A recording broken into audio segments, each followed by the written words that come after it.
먹는 것이 곧 나를 만든다. 안녕하세요, 리틀약사입니다. 보충제에도 이 트렌드가 있다면요, 현재 가장 트렌디한 보충제, 누가 뭐래도 역시 단백질 보충제일 겁니다. 단백질 보충제는 크게 식물성 단백질과 동물성 단백질로 나눌 수 있고, 이 동물성 단백질은 대부분 우유로 만듭니다. 우유에서도 특히요, 이 유청만을 분리해서 만드는 이 유천 단백질이 대부분이죠. 그런데 우유로 만든 보충제에는 사실 다른 단백질이 또 있습니다. 이 단백질은 소화와 흡수가 매우 느린 특성을 가지고 있습니다.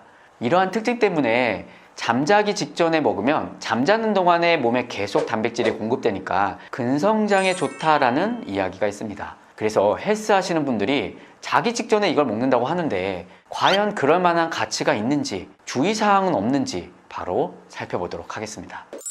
이 단백질 바로 카제인 단백질입니다. 우유에 들어있는 단백질 중 20%는 유청이고요, 80%는 이 카제인 단백질입니다. 우리가 흔히 알고 있는 단백질 보충제는 우유의 유청을 농축시킨 WPC, 이른바 농축 유청 단백질입니다. 그것을 더 농축시킨 WPI도 있고요, 또 가수분해한 제제들도 나와 있습니다. 이렇게 유청을 분리하고 난 나머지 단백질이 바로 카제인인데요, 이 카제인을 갖고 만든 보충제가 카제인 단백질인 거죠. 둘 다 우유에서 추출되고 단백질을 보충해 줄 수 있지만 이 둘은 상당한 차이점을 가지고 있습니다. 바로 소화 속도인데요, 유천 단백질은 이 카제인 단백질보다 체내에서 빨리 소화되기 때문에 흡수도 더 빠르게 일어납니다. 어쩌면 운동 직후 빠른 근육 회복을 위해서는 이 유청 단백질이 적합하겠죠. 그런데 카제인은 산성에서 응고가 되기 때문에 위에 들어가게 되면 돌덩이처럼 굳게 됩니다. 섭취된 카제인은 위의 물리적인 움직임에 의해 균열이 생겨지고 이 균열 사이로 단백질 분해 요소가 침투되면서 소화 및 분해가 일어나게 되는 거죠. 이렇게 되면 상당히 느린 속도로 소화되고 흡수되면서 지속적인 단백질 공급이 되기 때문에 근육 손실을 조금 막아줄 수 있습니다. 실제로 카제인 단백질과 유천 단백질을 먹었을 때 혈장 아미노산의 차이가 있는지 실험한 연구가 있었는데요, 연구 결과 이 유청 단백질은 혈장 아미노산을 고농도로 짧은 시간 동안 증가시켰고, 이 카제인 단백질은요, 서서히 장기간 유지시켰다라고 합니다. 바로 이러한 이유로 인해 잠자기 직전에 카제인 단백질을 섭취해서 이 잠자는 동안에 근성장을 더 시키겠다 생각으로 활용하시는 분들이 늘어나는 것 같습니다. 일단 저는 이러한 방식의 카제인 단백질의 활용에 대해서는 우려스러운 부분이 있다고 생각합니다. 일단 이 카제인을 보충제로 다량 섭취하게 되면요, 위에 상당히 무리가 갑니다. 돌덩이처럼 굳은 이 카제인이 위에 있으면요, 위는 위산과 같은 소화효소를 계속 분비시킵니다. 따라서 위벽과 같은 곳에 손상될 가능성도 높아지고 또 소화장애도 겪을 가능성도 높아지게 되는 거죠. 이런 것을 만약 자기 전에 먹는다? 우리가 잠자는 것은 몸 전체를 쉬기 위함입니다. 쉴 때 몸은 오래되고 낡은 것들을 버리고 이 새로운 것들을 재생하게 되죠. 즉 새로운 에너지를 충전시키는 시간입니다. 그런데 여기에 계속 소화운동에 에너지를 쏟게 하고 몸에서 일을 계속 시킨다? 근성장은요, 보충제만 드립다 쏟아붓는다고 커지는 게 아니겠죠. 충분한 휴식과 그 휴식을 통해 더 성장할 수 있도록 세포의 자생 능력을 키워주는 게 아주 중요합니다. 그래서 일부 단백질들을 계속 넣어주는 것보다 휴식을 몸한테 주는 것이 근성장에 더 좋은 일일 수도 있습니다. 그리고 제가 생각하는 또 하나의 이유는 카제인이 체내 염증 반응을 촉진할 수도 있다는 겁니다. 이 카제인 단백질의 종류 중에는 30에서 35%를 차지하는 베타카제인이 있고요, 크게 A1과 A2로 나눕니다. 이 중에서 이 A2는 인간의 모유에 들어있는 구조와 같지만 A1은 그렇지 않습니다. A1 카제인 단백질의 이 분해된 펩타이드들은요, 장에서 염증을 유발하게 만들고 또 뇌에서는 카소몰핀이라는 일종의 몰핀을 만들어서 이로 인해 뭔가 기분을 좀 변화시키게 하고 유제품이나 설탕에 대한 갈망도 유발시킬 수 있다고 합니다. 현재 대부분의 젖소가 A1, A2 카제인이 섞인 우유를 만들고 있고,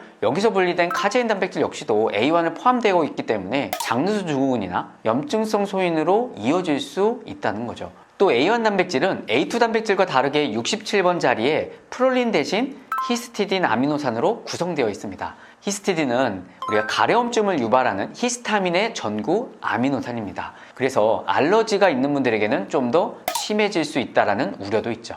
실제로 A1 카제인을 적게 섭취하는 국가의 어린이들이 A1 카제인을 많이 섭취하는 국가의 어린이들보다 제1형 당뇨병 발병률도 낮았다라는 연구 결과도 있었고요.